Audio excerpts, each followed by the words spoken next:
Hi guys, welcome to another 10-minute video of my top 5 tips. So today I've decided to do something which is probably a little bit close to the bone for some people, and that is my top 5 reasons that you're letting yourself go. So a lot of the women that I work with, they have got to a point where they've let themselves go that much and they've let themselves get to the bottom of the priority list that they literally don't know where to turn. And they come to me to help them identify which direction to go in. And I honestly think that there are so many reasons that women let themselves go.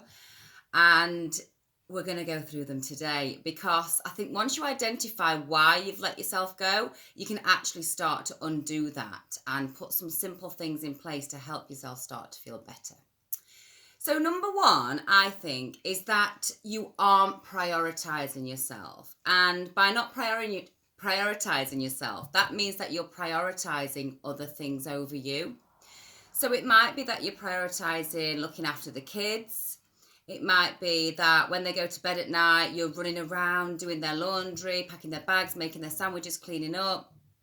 It might be that you prioritize the housework over a little bit of self-care, maybe looking through your wardrobe, putting some outfits together.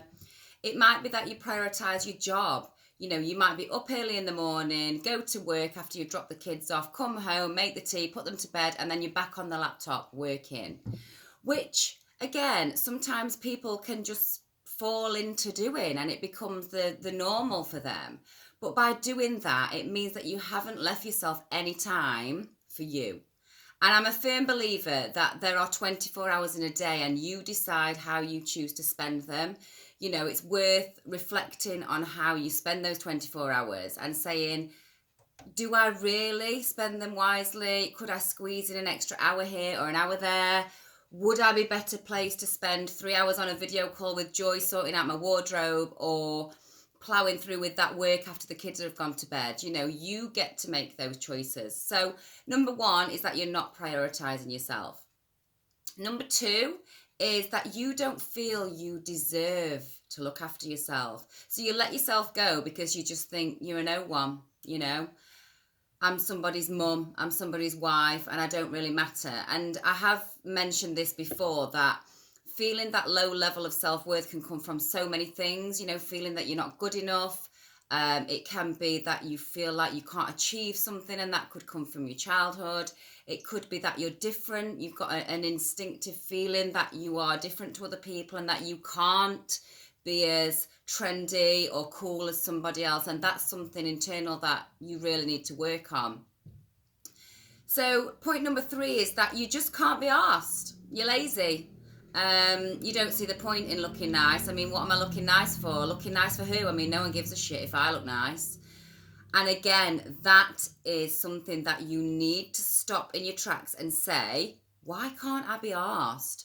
Why can't I be asked to get up that 10 minutes early to do my makeup? And that sounds harsh, and I'm really not a harsh person, but why is it that you just can't be bothered? So yeah, think about that one, ladies, in case that one resonates with you. Number four, and this is a tricky one. So you feel like looking good and feeling good is unachievable.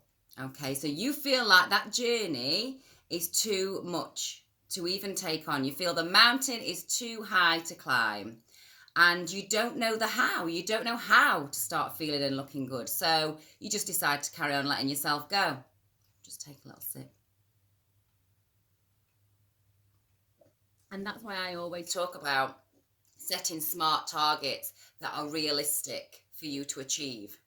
Because once they're realistic and you've broken them down, you feel that they're actually manageable. You can actually see the small achievements in front of you instead of looking so far ahead. You think, you know what, that's never going to be me. I'm never going to be that person who can wear that cool outfit, who can wear the pleated skirts and the trainers.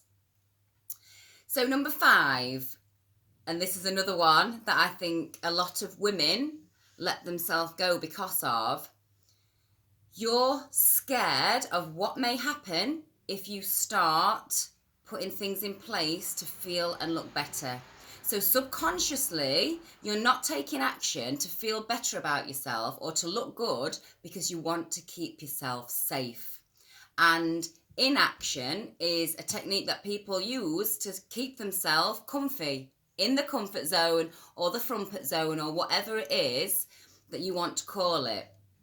And it's things like self-sabotage. So you might start a diet and think, oh right, I deserve to look and feel good, and then you might just think, do you know what, I don't deserve to look and feel good, so because I'm scared of what I'm going to do when I actually lose weight, I'm just going to scoff that packet of biscuits.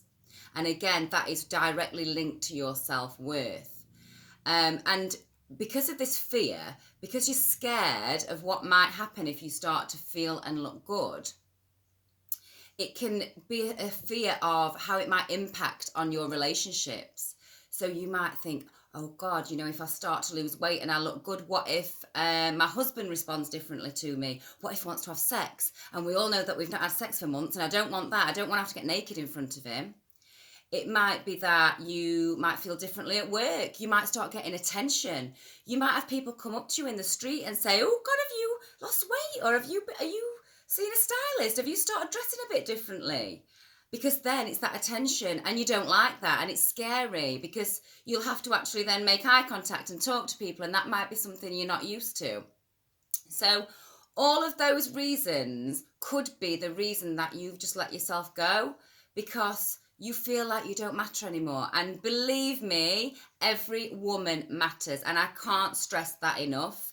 Like, it's something that I believe so strongly in, that every woman deserves to feel and look amazing. And it's something that with my help, everybody can achieve. So if this has resonated with you, if you feel that you are stuck in that place, then drop me a message, reach out to me, and let's get you feeling fantastic as soon as possible. Bye.